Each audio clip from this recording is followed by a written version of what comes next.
Welcome to Unmasked, where we take off the filters and get real about faith, failure, and finding freedom. I'm your host, Wesley Farnsworth, a dad, veteran, author, and a man who's learned that God does his best work in the middle of our mess. Each episode will have honest conversations with people who've walked through addiction, pain, or doubt, and with pastors, leaders, and everyday believers who are learning to live and lead authentically. So take a breath, pull up a chair, and let's get real. This is Unmasked.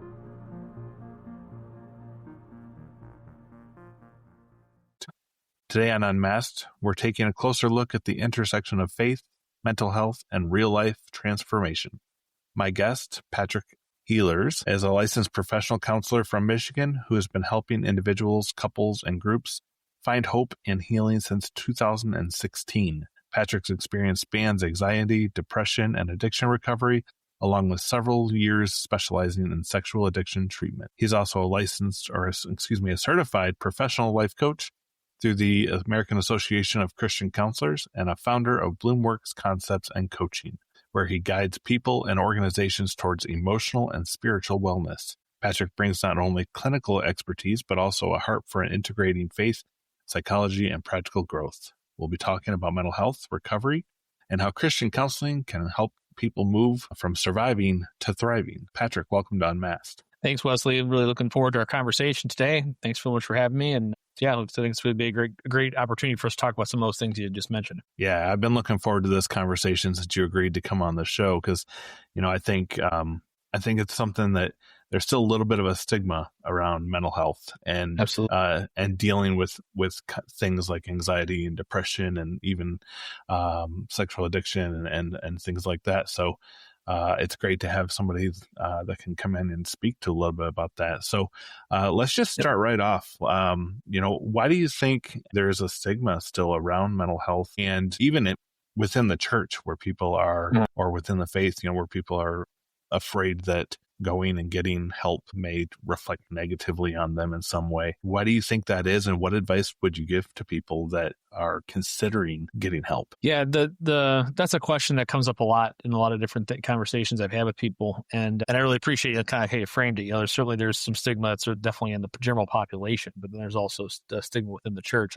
I think, one of the things from the church perspective, I would say, is that it seems like there is I use a thermometer. It's kind of a temperature gauge of, when we have mental health issues, it's sort of a temperature gauge of how well we're doing in our faith walk. And I was on a podcast about a month and a half ago, maybe or so. We talked about same kind of thing, same kind of question came up, why is there such a stigma around mental health in the church? And I think the church does some areas very, very, very well when it comes to relationships, when it comes to connection with people. Obviously, there's certainly some levels of that are very strong with the church. But when it comes to mental health, there's a little bit of mystery there. There's, like I said, there's definitely a piece of it that seems to be tied back to how well you're doing with your relationship with Christ. And so because of that, if you're not able to sort of navigate your mental health on your own, then that must be a reflection of how much faith you have or lack of faith or whatever, however we want to phrase that. In the general population, I think there's sort of, again, back to the kind of a Western sort of perspective, is that in general, people feel like if they're not strong enough to navigate their own issues and things that are going on, that they've somehow failed, right? They failed themselves, they failed their loved ones, whatever the case is. And so a lot of people will tend to sort of, just continue to hold those things in, hold them in until they can't do that anymore, until it starts to kind of come out in some ways, right? And it usually shows up in either unhealthy behavior or unhealthy relationships or unhealthy, lack of connection would be one of those ways, kind of turning into yourself. Now, some of those things are functionable. There's certainly an aspect of that, both within the church and without the church. We can function to some degree in a lot of different ways, but that doesn't mean we're thriving. And I think one of the things that, in the Bible very consistently is the fact that God wants us to continue to be growing, not only as people, but also just as individuals, sort of for the greater community, right? The greater sense of not only the people that we're working with in the church, but also that we navigate everyday life with. So I think there's certainly an aspect of that, our mental health is directly tied back to not only our physical health, but also just in general, the best sort of version of ourselves. It's a little bit of a cliche saying these days, but being that person is really about thriving in that space. And life is not going to always have those moments where there's going to be great moments all the time, right? There's going to be a lot of challenge, and it says, Jesus says that there's going to be trials and tribulations for us, regardless of whatever era we've lived in time. There's always things that are going to be part of that. So I do think mental health from a perspective in the church is something that, is getting more traction in it, but it's still definitely something that, there's a lack of conversation around it, lack of understanding around it. And like I said, I think that certainly people think it's a reflection of their faith walk. Yeah, I can totally see that. So, I mean, I myself, I'm in counseling and I absolutely love it. And because it gives you a safe place to be able to share things. Absolutely. But I remember when I was first starting out, I wasn't all in. I was very guarded. I didn't want to share things. And so what advice would you give to somebody that is maybe considering counseling, or maybe they're just starting and they're kind of in that point where they're like, I don't know if it's safe to share, or, is the advice or the feedback that this counselor is going to give me, is it going to be worth my time being here? What advice would you give to that person? Yeah, there's so many different stories you hear as a therapist, and a lot of them are not very good. So I don't say that to be negative to people who are listening, but certainly the idea that there is a lot of scary stories for folks as much as there are success stories. And it's about finding, number one, I think finding a person who aligns with what you feel like you align with, right? So I say like that, when you're talking about Christian counselors specifically, right? Having that worldview is important, right? If you're somebody who isn't a believer, it might be a little bit different. Maybe you're looking more for a certain style or whatnot, but every therapist is different. So I always encourage people who've never done it before that to definitely give it an opportunity, because it doesn't necessarily happen overnight. You have to give that, 10 usually kind of say 10 to 15 session mark before you start to really kind of know how well you're going to work with somebody. Now, some people would click quicker and certainly click faster and certainly work together in a quicker way. For me personally, I always like to make sure that everybody walks away with something practical that they can focus on. For me, the way I look at therapy is that it's an opportunity. And so as long as the door is closed, an opportunity to investigate, not only your life, but also investigate what's happened before. Maybe it was something as recent as the last week. It could have been something as, as far back as maybe it was in your childhood. But the reality is that as a therapist, I'm there to facilitate an opportunity with you coming in. And so really it's about, I think, does a therapist give the space for a client to be able to come in and be able to grow? So that's, do you feel like you're learning and growing in that opportunity? If you're not, then having the therapist or asking the therapist to help you along those areas where you are struggling. If that's practical application tools, if it's understanding yourself better, if it's reflecting things, whatever it might be, really being kind of communicative. The second thing would be like really communicating with the therapist. So understanding first, are they in alignment with yourself, and kind of second, do they communicate well with you? Do you communicate well with them? Even if it's not really deep stuff, or you feel like you're connecting with them as a person. And then maybe the third part, I guess I would say, is that, for people who are hesitant in it, it's something, because there's an opportunity, it's not going to be easy for you to necessarily come in and always feel like it's your, I want to say responsibility, because it is. I think there's a percentage of responsibility at different periods in the process where the therapist is going to do more than the client, and vice versa, right? At the beginning, it was a lot more of the therapist trying to kind of get the person more comfortable. But as you develop that rapport, then it's more of their responsibility to do more with the therapist. So again, like that communication is really important. If you don't like something about that, talk to the therapist about that. If you like something that you've done, talk to your therapist about that. Like, those are the things that kind of start building the bridges to start having better rapport. I think one of the most challenging pieces is when you have somebody comes in and they say, well, I don't know what to do differently, or I don't know what to change. I just know something's wrong. And you spend a lot of time trying to figure out what that means for that person, whatever it might be. And then they acknowledge that, and then they just kind of like leave it there, right? They're sort of like, oh yeah, I'm struggling with this type of behavior, but then they don't want to make any changes to it. And then you have to start kind of getting an understanding, okay, why don't you want to make those changes, and what's keeping you held back, and that kind of thing. So as a therapist, there's lots of different ways that, sure, there's sort of different ways we can do that. But then at the same time, we're also limited to what we're given.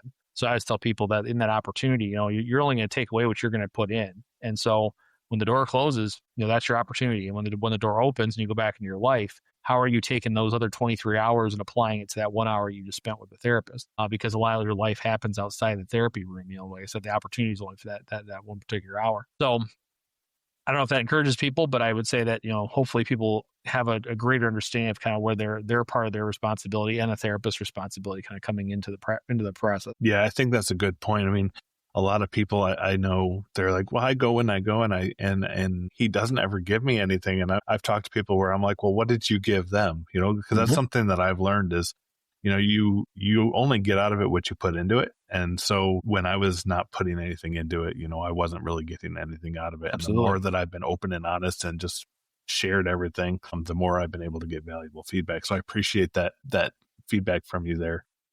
Yeah, and if I can add to that as well, one of the things, and I'm going to cut you off, but just one of the things that, Okay. one of the things that comes up a lot of times when you say that is I've had people say, I want to come in and I just, it's almost like that expectation that I'm going to have some kind of wisdom that they don't have. And a lot of times, like, you're the expert of your own life. So whatever it is that's going on in your life, you know far a lot more about it than I do. And so if you come in and the expectation is I'm going to give you something that's going to kind of blow your mind, that doesn't usually happen right off the bat. Like, it's very hard to kind of get those like immediate things because you probably already tried a lot of those things, and kind of back to the first question, why is there stigma? Well, sometimes I think it's because people feel like, well, what's the point in coming to talk about something that I've already tried to change and it hasn't changed? And it's really more about the process of connecting with another person and getting an opportunity, again, like I said, really therapy being an opportunity to grow from those things that maybe you didn't handle the best way, or maybe you did handle it really well, but the result was not what you wanted. So to that point, same kind of thing, it is about how much you're going to put in order for you to be able to get what you would equally like out of it. And that's not easy to do. And it's not easy to do in a very short time. Like, that's something it takes, patience and really kind of continuing to build rapport with a person before you start to see that kind of sort of take off in that way. Yeah. It's therapy is not a magic pill. You don't go in for an hour and you come out all better. It takes time and practice and commitment. The discipline. Yes, there you go. That works too. So, Christians, I think, and this is really just people in general, but one of the things that I know people really deal with are things like anxiety and depression. And I think that's both in and out of the church. Those are just common everyday human feelings and things that we struggle with. So can you give us some takeaways, some things that people can use if these are things that they're dealing with, and you can do them one at a time if that's what you want to do, that they can use to kind of attack those two areas, anxiety and depression, both from maybe a clinical standpoint and then a faith standpoint as well. Okay. Yeah. And I think with those particular two as well, they tend to sort of kind of go hand in hand. Sometimes you could argue, well, depression starts and that creates anxiety, or anxiety starts and that creates depression. It depends on the person, really. But you'll see a lot of those kind of coincide with one another. Typically, when you're looking at depression as a diagnosis, it won't necessarily have a direct link to anxiety, meaning that it's not one of the symptoms, but it's like one of the secondary symptoms almost of that. Usually you typically see that. So from like a biblical perspective, I guess the first thing I would say is, it's really about mindset. And this is an area where the Bible talks about over and over again, what we're focusing on. Anxiety tends to do, in my experience, one of two things, right? Either tends to take us in the past, when we kind of past trip, we go back in time and we ruminate, we think about all the things we could have done, what we could have done differently, and there's a real focus on regret and kind of focus on what we didn't do, why didn't God allow this thing to happen? Why didn't God bring this relationship, et cetera, those kind of things. Or you're really focusing on the future. And so if you're focused on the future, it's what's going to happen. Is the end times here? What's going on with all the world around us? Am I going to get injured? Am I going to get hurt? Obviously, we saw during the pandemic, people felt like their health was in danger. There's a lot of things sort of that's a future focused kind of mindset. So really, the thing I always encourage people to do from a practical perspective is, one of the things is to slow down so you're staying more present. So the number one area that I typically will encourage people is in the area of grounding, which is really kind of walking through your senses. And so the grounding exercises are very simple. You can kind of do them anywhere. You can do them at work. You can do them at home. And so basically taking the 5 senses that we have. So basically 5 things that we can see, what are 5 things in the environment that we're in? What are 4 things that we could touch? What's the texture around us? Those kind of things, tactile type things. What are 3 things that we could hear? What are 2 things that we could smell? What's 1 thing we could taste? And so what that does is a lot of times, in my experience, a lot of the anxiety kind of loops, right? It's like a train on a track. It just kind of keeps going around and around. And the grounding exercises really put a little break in that in the track so that the train doesn't keep going, around in circles, and it brings you more back to more like present focus. And so from a biblical perspective, being more present focused is really about, knowing that we're not guaranteed the next day, we're not guaranteed the next minute, we're not guaranteed the next breath. So how can we focus more on being here rather than being in the past or in the future? It seems that certain people navigate that differently. Some people definitely are future focused and their fear is what's going to happen. And there seems to be a lot of people who are focused on kind of what the past was. I know for me personally, I tend to lean more toward my concerns about the past. I sort of I feel like I try to take a wash rag of my information and knowledge and try to wring as much as I can out of it. And I always want to try to make sure I'm gaining a little bit of wisdom I could from that. But sometimes you can go too far, right? Sometimes you can focus too much on that particular area and you lose sight of everything else. So anxiety really is about kind of, again, not being future focused, not being past focused, but trying as much as you can to be in the present. And that's more about, communicating with God, praying, keeping yourself really grounded in the reality and the truth of where we're at, in this moment as we're talking. Depression, from a symptomology perspective, you're going to see a little more of low mood. You're going to see a little more of, sometimes suicidal ideation happens. I wouldn't say that's relatively highly common. It does happen, but it's not usually one of the main, in my experience, it's not what, I'd probably say less than 50%, but more than 25% of the time. That's for folks. You'll see, weight loss, weight gain if you're not eating. So you lose a lot of self-care. That happens. Hypersomnia or insomnia is part of that as well. Again, going back to self-care. But really loss of interest of things is kind of the main predominant, symptom people have. So when you have that, typically people, again, going back to kind of like a biblical perspective is that, is our mission going to be on point with what God has for us? Our calling, so to speak. So I go back to that idea of if I'm a person who struggles finding my passion or finding my purpose in that sense, in my sort of pie of life of all the different things that are going on, how can I revisit that every day? What gets me up every day that I can start moving toward that? And letting that be sort of my focus, to guide me and move me toward that direction. So I think from a biblical perspective, you could say that, well, it's also partially as well understanding that, there is a season of sadness and there's a season of grief for people, and understanding that those seasons come and go. That, like I said earlier, life is going to have a variety of different seasons in it, and we're not necessarily going to be sort of camped in one or the other. We're always kind of moving forward. And so how do we allow ourselves to start to get focused more on sort of our purpose in that aspect? And then also doing good self-care, taking care of ourselves so we can give back to the people in our lives, our community, our family, our church, whatever it is. I think a lot of times, especially people in the church as well, if they don't say no is an okay thing to say sometimes. That's a good boundary to have. And so if you don't say no, you can empty your cup really quickly. And so the way I think about it is that if I have a cup that gets empty, so to speak, then what's filling it back up? And something's going to fill it back up, even if it's a short-term thing. So this is where you see some addictions will pop up because those give kind of short-term relief. Or it might be something more long-term where it's just kind of dripping, but it's not really helping a person necessarily, fill it back up in a way that's productive. So, again, obviously there's a relationship there with God that, can help fill some of that as well. But I think there has to be a variety of different things that kind of work to fill that cup back up so that you have enough to pull back, to empty out for other people to be able to care for others. So kind of back to that idea, I think that, there's certainly some things there with anxiety, but also, like I said, filling your cup up for depression in that sense, and kind of, we can find that balance is a big piece of it. Yeah. When you mentioned addiction there for a minute, and let's detour just a little bit here into this realm for a minute.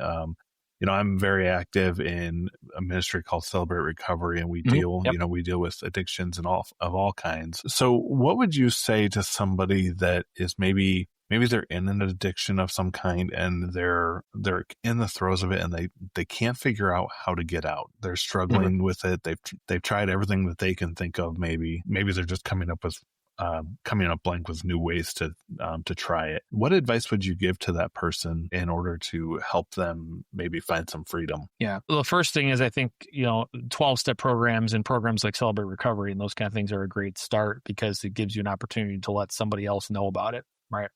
Most people feel like if they're in addiction, they're the only person that's struggling with it. They tend to sort of isolate depending on the behavior. Things like alcohol and drugs tend to be a little more social, but certainly gambling, pornography, those kind of secret ones that you can do on your phone or, kind of keep secret from people, it tends to be a lot, very isolating in that sense. So the first thing I'd say is really, can you find somebody, even if it's a therapist or it's anybody else, that you can kind of start to let a little bit of that out, being able to talk a little more about it, not from a perspective of maybe sharing everything, but certainly spending some time to be a little bit of it here and there so you can start to connect with people. Because the more isolated you are, the more likely you're going to continue to do it. Another thing I can think of that I think is important, and I've shared this in our podcast with people too, is that it's about identifying boundaries and identifying places of safety for yourself. One of the things when I worked with pornography, people struggle with pornography. A lot of times people would say, "Well, I just wish it would just go away." And I said that I can understand that completely, but at the same time, it's not going to. So we have to work around how can we do that. And one of the analogies I used to use was Back to the Future 3.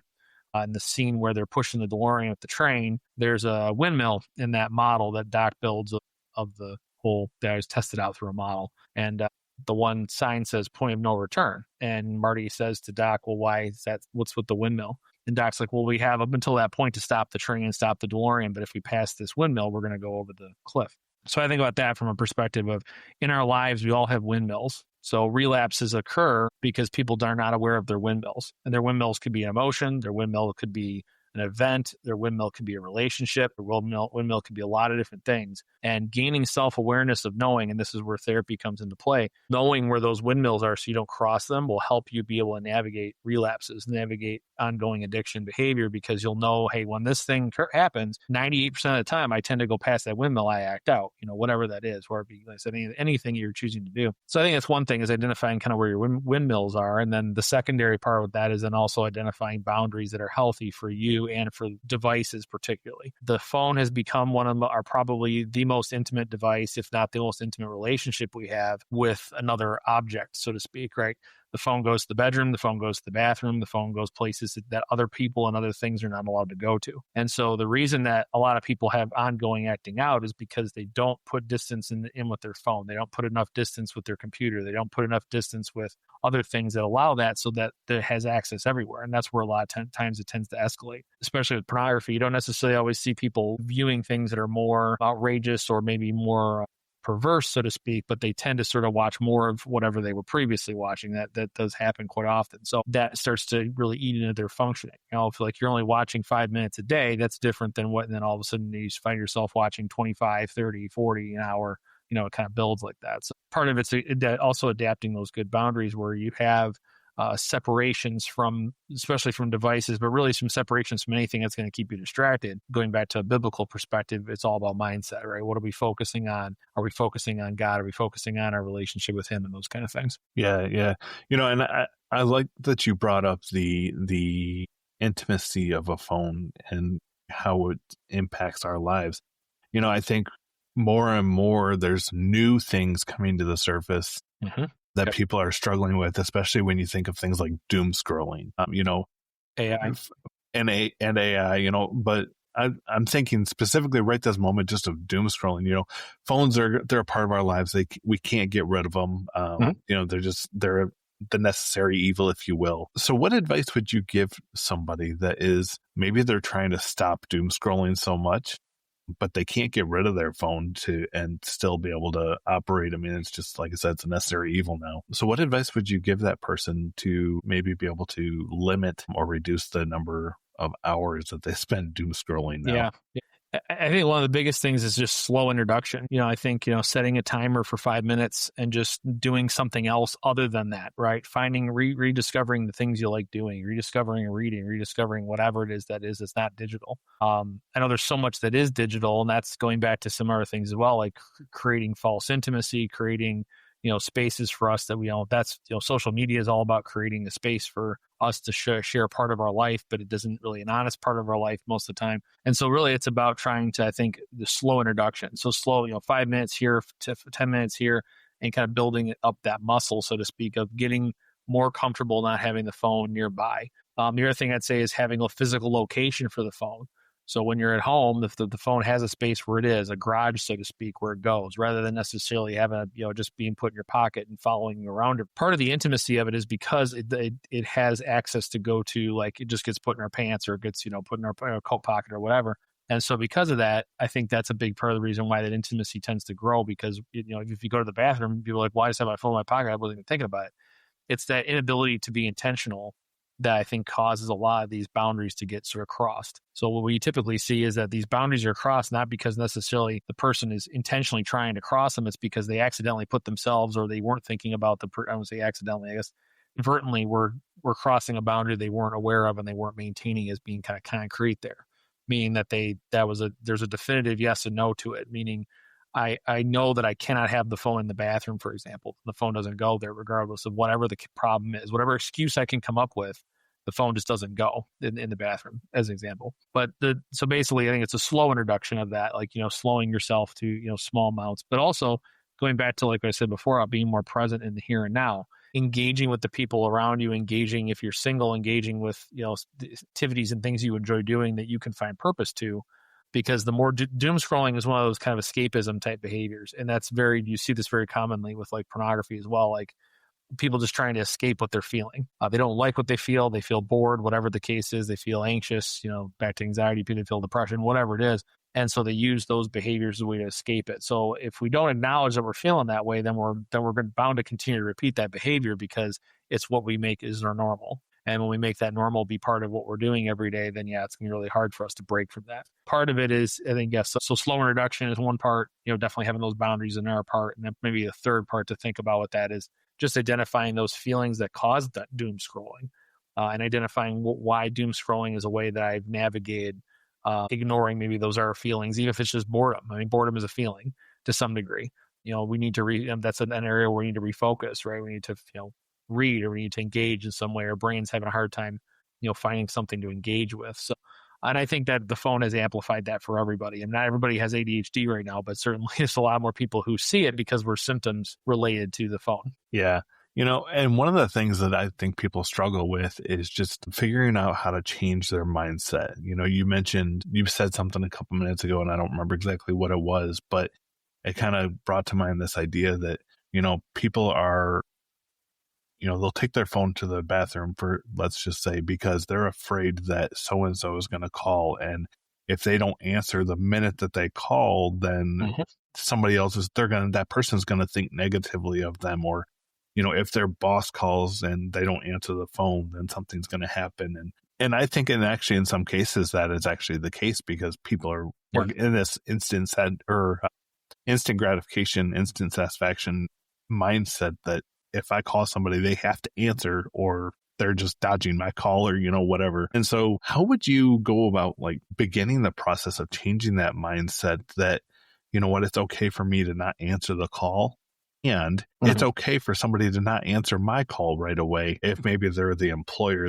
that's where they find themselves thinking all the time. And you see this quite often within the realm of how people feel about themselves. Certainly, like you said, boundaries toward work, boundaries toward, people, kind of instant gratification, that sense of that. And there's probably a part of that that's true. The other one I hear a lot is fear of missing out, which I have a hard time kind of fully wrapping my mind around because, again, other people are doing and living their life. I mean, I can't control those things, right? Whether or not they invite me or they don't, kind of thing. But I can understand why people would be nervous about that. But I think one aspect of it, kind of to what you're saying, is part of, recognizing that whether or not if I don't take care of myself, I don't have those boundaries in place. If I don't give work, if I don't leave work at work is a very common saying people try to do, right? And if I don't break from some of these things, I'm going to get consumed by them because I don't have a space where I'm putting things to protect myself, so to speak. A fence protects our yard from other people entering our yard, so to speak, or our property line keeps people from crossing into our property. And if we don't have that in ourselves, it's kind of like there's a verse talks about basically if the walls of the city are down, everybody has access to it. And it's not directly related specifically to this topic, but certainly in the idea that if you don't have a wall around the city, people are going to be able to enter it at their own will. And I think when you don't have those good boundaries in that way, you don't have the boundary from work, you don't have the boundary from your family in a healthier way, those kind of things, you don't do things to recharge like we were talking about earlier, then you're bound to let more people in that are either unhealthy or let people take things from you to some degree, your internal energy, your time, etc. And that's going to be detrimental to you. So are you willing to feel, I wouldn't say selfish, because I know a lot of people feel it's selfish, but if you're not willing to feel like if you're not willing to accept kind of the space of, okay, I need to have these things for other to be, have the strength to be able to help other people and build those boundaries to some degree, I'm probably always going to be allowing other people to steal that part of me. So it's really about, I think there's a part of it where the mindset shift is, self-care is really, I've seen this cliche saying and I don't want to use it, but I will. Self-care is self-love, which I'm not really big on because self-love is very, that to me is more selfish than necessarily self-care. Self-care is, I would say, is maintaining, it's maintenance, it's self-maintenance. It's allowing yourself an ability to be able to be the healthiest version of you or to be able the most complete version of yourself. And part of that self-care is taking care of your relationship with Christ. That's a big part of it. That is a very big self-care piece for people who are, faith-based, because that relationship is what's going to sustain us. It's, back to the idea, Jesus is the well, right? We're thirsty. We need the water. If we don't have that, then, what are we going to fill it up with? Typically, as human beings, that's where our nature starts to come in, and we're going to probably jump into something that's much more unhealthy for us. Yeah. And, I think when it comes to faith, people that are struggling with addictions or self-image or, anything like that are essentially worldly, one of the things that happens is maybe they overcome it and then they struggle with the ability to be able to forgive themselves, and Christ has already forgiven them. He died on the cross for the sins, and I think they know that, but then the flesh, we have a very hard time forgiving ourselves for doing what we knew was wrong in the first place. And so that prevents people from being able to be used by God to be able to tell their story to other people or whatever it might be. So what would you say to the person that maybe that's where they're at right now? They've overcome something, but that shame, that guilt, that inability to be able to forgive themselves is still very prevalent in their lives. What would you say to that person? Yeah. I think the first place is that that forgiveness, whether it be to ourselves or to other people, is a process.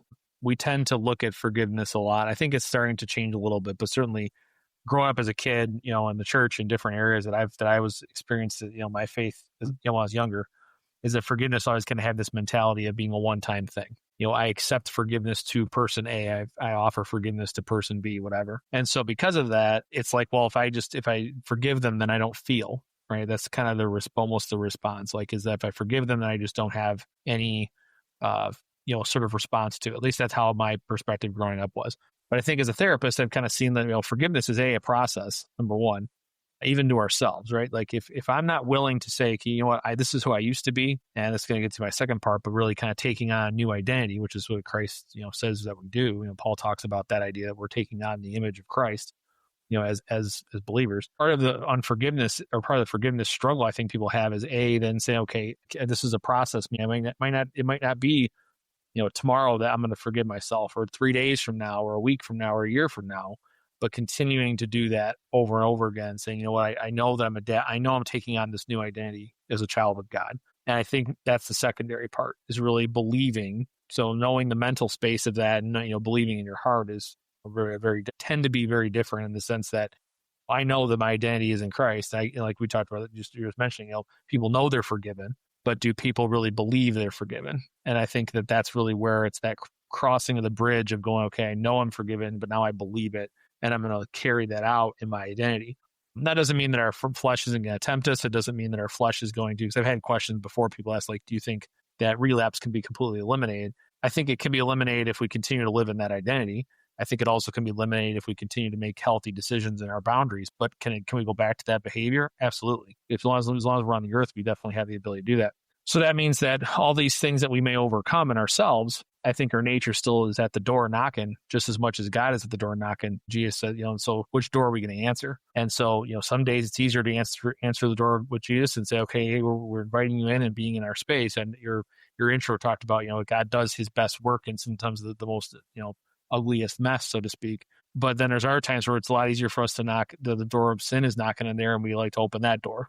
And so I think it's a process of, what's going to become more consistent? What are we going to continue to turn toward? Or is that relationship with God going to be more important no matter what we might get out of our own sin nature? Got to keep turning back to him. And I do think that's part of the part of the walk of being a believer, is that you're always kind of battling those two things. And we always have opportunities just as much to answer the door that Jesus is behind, as much as we have time to answer the door of sin.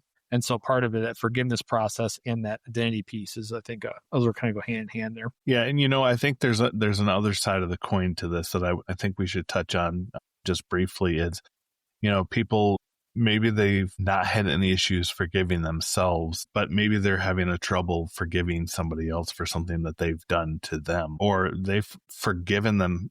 They say that they think they've forgiven them, but they still wake up every day thinking about this thing that they did or whatever, and they just can't seem to move past it. what advice would you give to somebody in that situation? Well, there might be some more of the wound that needs to be addressed. I think there's certainly that aspect of it. Like, there may be, if they're having a hard time letting that go, like, I don't want to say letting it go, but certainly having a hard time being able to process it and accept it kind of thing and move forward. So there might be a wound there. It certainly needs, again, warranted more exploration, whether through a journal, whether through prayer, whether through therapy, however you would like to, sort of acknowledge that. I think that's a part of it. The other thing I guess I'd say with that too is that, is this unforgiveness moving me toward being, more toward healing, and this me thinking about it is helping me grow, or is it really kind of keeping me stuck? I think a lot of times the more we're stuck, the more likely that it's going to be resentment, those kind of things. A good exercise, and I recommend for this, if people have gone through grief or they feel like they haven't had a chance to say something to somebody in a certain way, is to write a letter.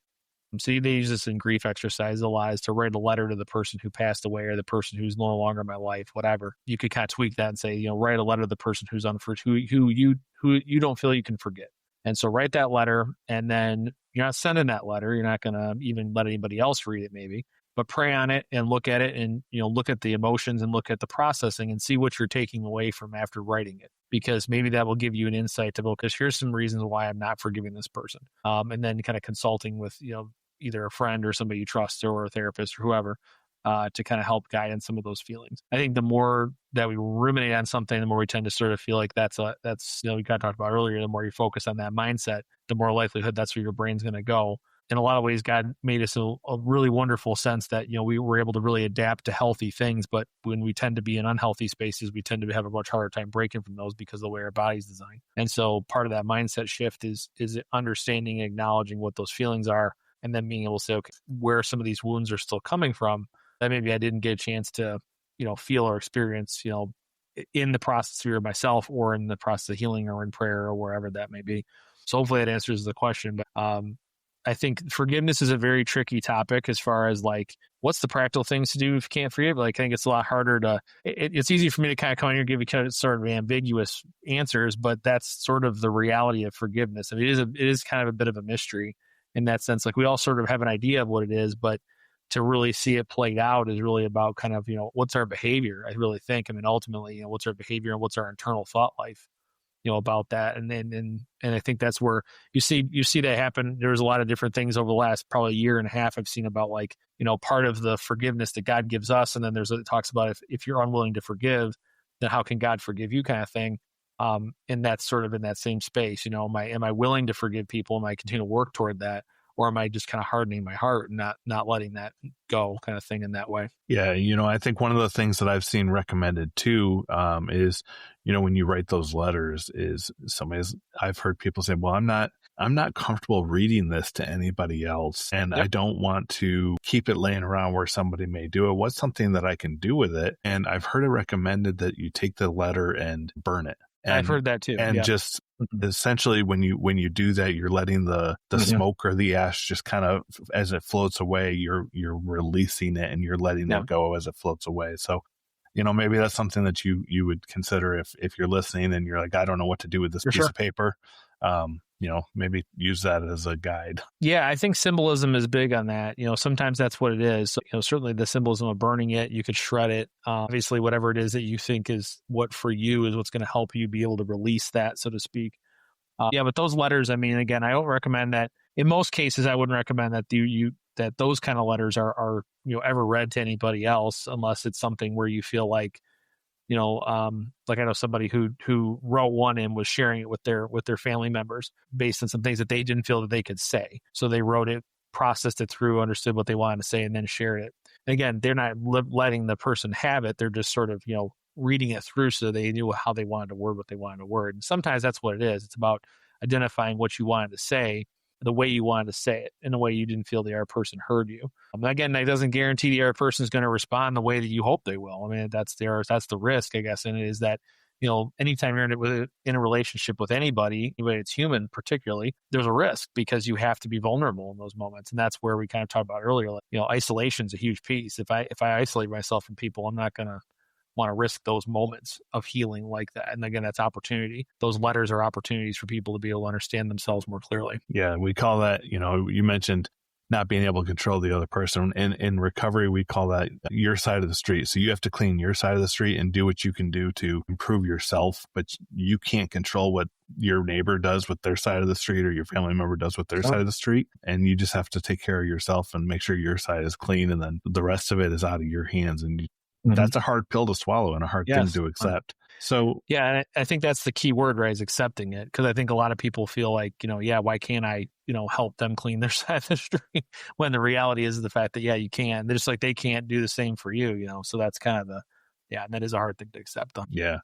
Well, Patrick, we have talked a lot about a lot of different things, and I'm praying that this is helpful to somebody. But what last minute advice, what last note would you give to somebody that's listening that you think may be important to be included on this episode? One of the things I close a lot of my podcasts with is a quote from a Switchfoot song called Always. And one of the lines is, every breath is a second chance. And I always feel like that's a great space to kind of close these things on, because, the reality is the fact that, God, as long as we're breathing, we have a second chance. Any of these things we talked about today, but certainly the ability to be able to continue to return to him, and he's going to be our strength and our stability. And I can say that, and you can hear that, and you can go, yep, that's, I agree with that 100%. But the practice of that is something where it's a lot more difficult. And that's really where, we talk about, faith in a very general sense, but that's really the truest of faith that it is that you're living day by day by God, not by what you can see in front of you. I say that because I'm saying that to myself as equally as hopefully everyone listening to that. But it's a big part of that process of knowing that we're never too far gone. We've never sinned too much. We've been in a position where if we repent and we turn toward God, he's willing and just to forgive us. And the Bible guarantees that. And in my life, I've seen that as well, that, he's never too far away from me. And no matter what I feel, it's not really about what my feelings are. It's about what his consistency is. And he's far more consistent than I am. So I think that's a space where I was trying to lead people with that hope that you always have another opportunity as long as you have a choice and there's breath in your lungs. So, Patrick, I appreciate you being with us today and sharing your insight and your expertise and just sharing some practical tips that our listeners or my listeners can take away. And I pray that those things will be a blessing to them as they continue down their journey of becoming unmasked. So thanks for being with us. Yeah, thanks so much for having me. It was a great conversation. And the same, I hope that everyone out there is blessed by these conversations, and it starts to move them toward one step more of bringing that mask down. Absolutely. Well, thanks for joining me today on Unmasked. If this episode encouraged you, would you take a moment to follow, rate, and share it with somebody you think could benefit from hearing it? For more encouragement and information on having me speak at your church or events and my coaching services, visit wesleyfarnsworth.com. And don't forget to connect with me on social media. Until next time, remember that grace is greater than your past, and freedom begins when we live unmasked. God bless you.